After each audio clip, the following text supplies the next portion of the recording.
Hello student, welcome to my YouTube channel Aryan education foundation.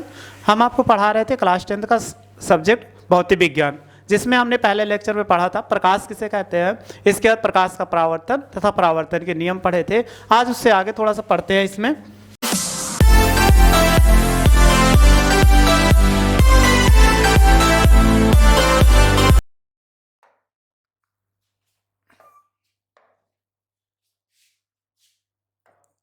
परावर्तन के नियम हम पढ़ चुके थे। आज पढ़ते हैं दर्पण, यानी दर्पण क्या होता है। अब इससे पहले आप थोड़ा सा और जान लीजिए इसमें कि दर्पण से पहले आपने वस्तुएं पढ़ा होगा। कुछ वस्तुएं ऐसी होती है जिसे एक तरफ से दूसरे तरफ दिखाई देता हो, कुछ वस्तुएं एक तरफ से दूसरे तरफ नहीं दिखाई देता। तो उसमें से अगर दिखाई देता हो उसको वस्तुओं को 3 प्रकार से बांटा गया है। सबसे पहले देखो अपारदर्शी, यानी अपारदर्शी वस्तुएं। अपारदर्शी वस्तुएं किसे कहते हैं? अपारदर्शी।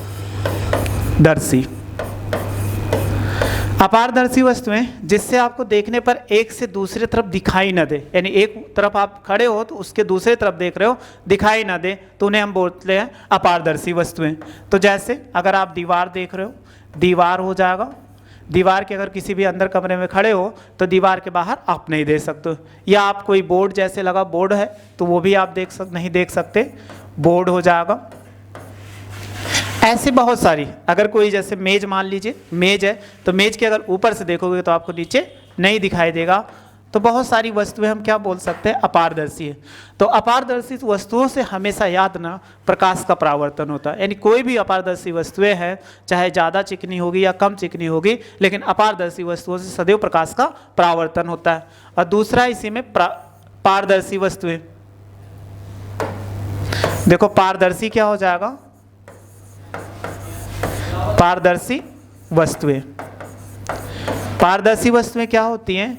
अब परिभाषा करो तो वे वस्तुएं जिससे प्रकाश एक तरफ से दूसरे तरफ गमन कर सकता है, अर्थात जा सकता है, उसे हम पारदर्शी वस्तुएं कहते हैं। जैसे अगर आपने कोई कांच ले लिया, कांच से क्या होता है? एक तरफ से दूसरे तरफ आपको दिखाई देता है। या आपने जैसे चश्मा पहनते हैं तो वो भी क्या होता है? पारदर्शी वस्तुएं होता है कि जिससे एक तरफ से दूसरे तरफ आपको दिखाई देता है, अर्थात जिससे एक तरफ से दूसरे तरफ आपको दिखाई दे रहा है उसे पारदर्शी वस्तुएं बोलते हैं। इसके बाद अर्ध पारदर्शी वस्तुएं। तीसरा है अर्ध पारदर्शी,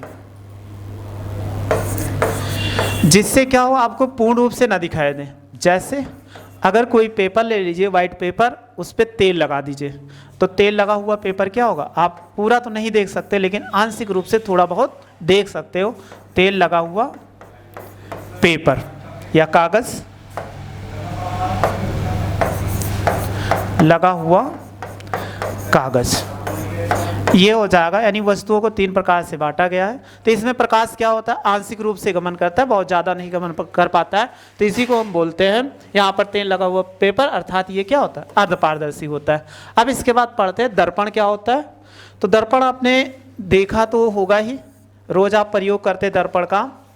जैसे अगर आप कॉलेज जा रहे हैं तो कॉलेज जाते समय अपना चेहरा ही देख कर जाते हैं कि अच्छा लग रहा है कि अच्छे नहीं लग रहे हैं, तो देखते हैं वो आपका कैसा है? दर्पण है। और जो दर्पण है वो कैसा है भी आपको बताते हैं, क्योंकि जिस दिन आप कभी भी किसी दिन देख के जाते हो, रोज़ जाते हो या कहीं भी जाने लगते हो, अभी मार्केट या कहीं भी, तो हमेशा दर्पण देखते हो, तो वो दर्पण है। लेकिन दर्पण 2 प्रकार का होता है, एक समतल होता है, एक गोलीय होता है। तो पहले हम दर्पण आपको बताते हैं, फिर इसी बात प्रकार बताएंगे। देखो इसमें लिखा हुआ है दर्पण। अब दर्पण किसे कहते हैं? कह रहा है किसी कांच के एक पृष्ठ पर चांदी की पॉलिश कर दें और दूसरा पृष्ठ चिकना हो जाए तो उसे हम दर्पण कहते हैं। यानी कोई पृष्ठ ले लिया जाए और पृष्ठ लेने पर उसके एक पृष्ठ पर पॉलिश कर दिया जाए। जैसे कोई भी हम ले लिए, सपोज कर लीजिए ऐसे ले लिया, एक समतल हो या गोलीय हो, इसके सामने वाले पृष्ठ पर हम पॉलिश कर देते हैं। अगर सामने वाले पृष्ठ पर इस पे पॉलिश कर देंगे, सपोज कर लीजिए ऐसे हमने पॉलिश कर दिया, तो दूसरा क्या होता है? चिकना रहता है। यानी एक तरफ पॉलिश करने पे वो खुरदरा हो जाता है, दूसरे तरफ चिकना हो जाता है, तो उसी को हम दर्पण कहते हैं। यानी कोई भी कांच का पृष्ठ ले लेंगे जिसके एक पृष्ठ पर पॉलिश कर दे और दूसरा पृष्ठ चिकना हो, तो उसे ही हम दर्पण कहते हैं। अब मुख्यतः जो दर्पण होते हैं वो 2 प्रकार के, एक समतल दर्पण, दूसरा गोलीय दर्पण। तभी हमने कहा था आप कॉलेज जाते थे, रोज़ अपना चेहरा देख के जाते हो तो जिस दर्पण में देख के जाते हो वो समतल होता है। समतल क्यों है? जैसे आपने बोर्ड देख रहे हैं, ये बोर्ड आपको पूरे में कैसा दिखा रहा है? समतल। यानी आप पूरे बोर्ड पे अगर हाथ फेरोगे तो कहीं पर उठा हुआ या दबा हुआ नहीं दिखेगा। तो अगर जब ऐसा ना दिखा तो सपाट बोलते हैं उसी को। तो ये पूरा सपाट है, तो वह दर्पण जो पूर्ण रूप से क्या हो? सपाट हो, तो उसी को समतल दर्पण बोलते हैं। तो समतल दर्पण और दूसरा गोलीय दर्पण। अब हम समतल दर्पण को समझते हैं कि समतल दर्पण क्या होगा। देखो समतल दर्पण है, लिखा हुआ है समतल दर्पण, वह दर्पण जिसका समस्त भाग सपाट हो। लिखा हुआ परिभाषा भी लिखी है यहाँ पे, वह दर्पण जिसका समस्त भाग क्या हो? सपाट हो। यानी पूरा एक तरफ से अगर आप हाथ फेरते हो कहीं पर उबड़ खाबड़ यानी उठा हुआ या दबा हुआ ना दिखाई दे तो उसी को हम बोलते हैं समतल दर्पण। यहाँ पर लिखा हुआ है ये समतल दर्पण। अब इसमें ये भी जान लीजिए प्रतिबिंब कैसा बनता है, तभी आपको हम प्रतिबिंब बताएंगे वो आगे, लेकिन आप प्रतिबिंब इसमें याद रखिए क्योंकि पेपर में कभी इतने ही पूछ लिया जाता है कि समतल दर्पण में प्रतिबिंब कैसा बनता है, तो आपको याद रखना है कि कैसा बनेगा। लिखा हुआ है समतल दर्पण में प्रतिबिंब आभासी बनता है और इसके बाद सीधा और वस्तु से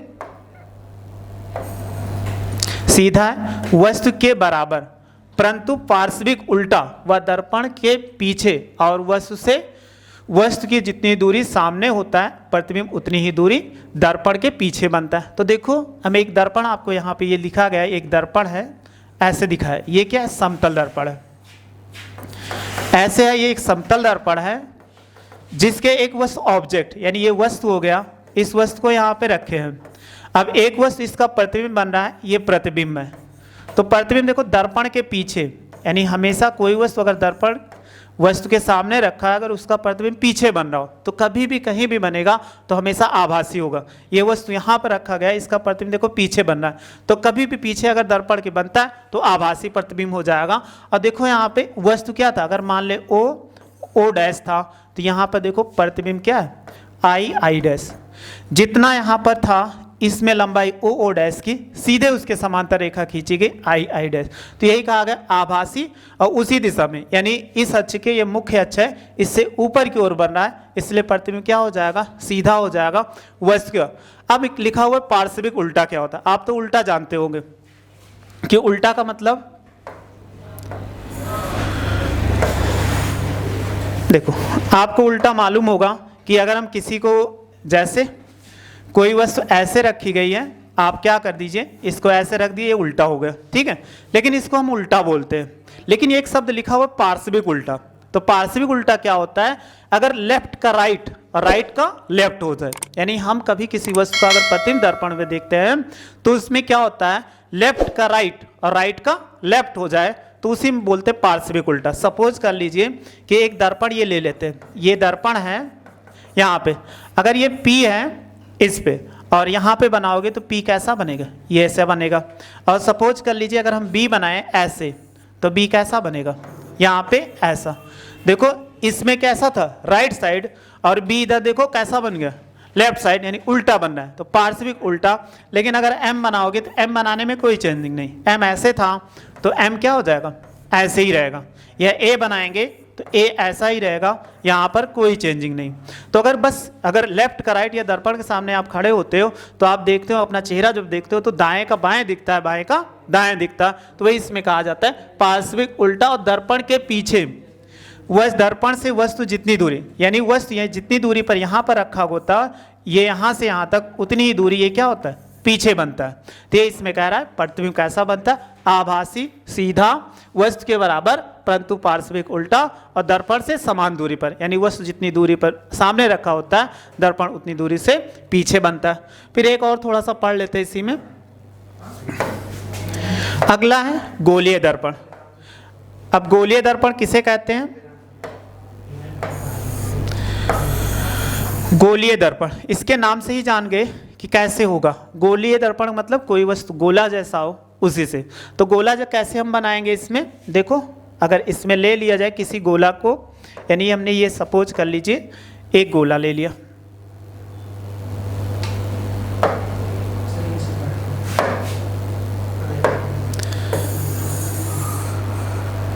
ये इसमें कोई गोला हो जाए जिसकी स्थिति पर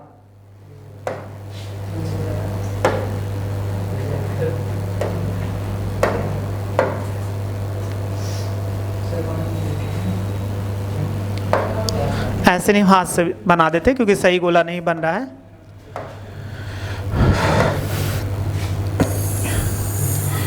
ये हमने कोई गोला ले लिया। अब ये कैसा है, कांच का है जो पारदर्शी है। अब क्या करें, इसके कहीं भी किसी पृष्ठ पर ऐसे ले लीजिए और इसको काट दीजिए। अगर आप सपोज कर लीजिए कि हम इस गोले को ऐसे काट दें, ये काट दिया। जब काट देने के बाद ये कैसा बन जाएगा, यहाँ से ये पूरा मिट जाएगा। तो इधर वाला भाग आप छोड़ दीजिए, इतने ही भाग तो बनेगा। इस पे एक तरफ का भाग ये हो जाएगा यहाँ पे। अब इस पे देखो, एक पृष्ठ पर चांदी की पॉलिश कर देंगे। जब चांदी की पॉलिश करेंगे, चाहे बाहर वाले या अंदर वाले, अगर ऐसे कर दिया यहाँ पर, ये हो गया। तो वही कह रहा है इसमें गोलीय दर्पण, यानी किसी कांच के खोखले गोले को काट कर उसके एक पृष्ठ पर पॉलिश कर दिया जाए। जब एक पृष्ठ पे हम क्या कर देंगे, पॉलिश कर देंगे, और दूसरा पृष्ठ क्या हो जाए, चिकना हो जाए, जिससे प्रकाश का परावर्तन होता हो, तो उसे हम गोलीय दर्पण कहते हैं। परिभाषा लिख दे रहे हैं इसमें, किसी कांच के गोले को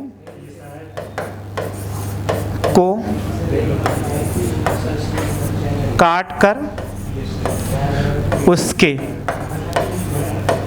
एक पृष्ठ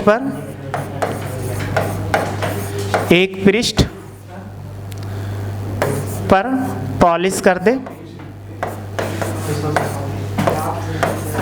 पॉलिश कर दे, और दूसरे पृष्ठ से प्रकाश का परावर्तन हो, प्रकाश का परावर्तन हो, तो उसे गोलीय दर्पण कहते हैं। गोलीय दर्पण कहते हैं।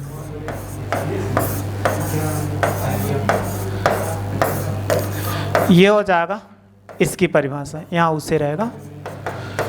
ये इसमें कह रहा है कि कांच का कोई खोखला गोला ले जाए, उसके एक पृष्ठ पर पॉलिश कर दें और दूसरे पृष्ठ से प्रकाश का परावर्तन हो, तो उसे गोलीय दर्पण कहते हैं। अब ये कितने प्रकार का होता है, 2 प्रकार का। तो यहाँ पर एक अवतल है, दूसरा उत्तल है। तो उत्तल और अवतल आपको नेक्स्ट लेक्चर में पढ़ाएंगे, आप इतना पढ़ लीजिएगा। बहुत छोटी वीडियो जिससे आपको बहुत आसानी से समझ में आ जाएगा। अगर वीडियो आपको पसंद आती है, लाइक करिए, शेयर करिए और सब्सक्राइब करिए। वीडियो देखने के लिए धन्यवाद।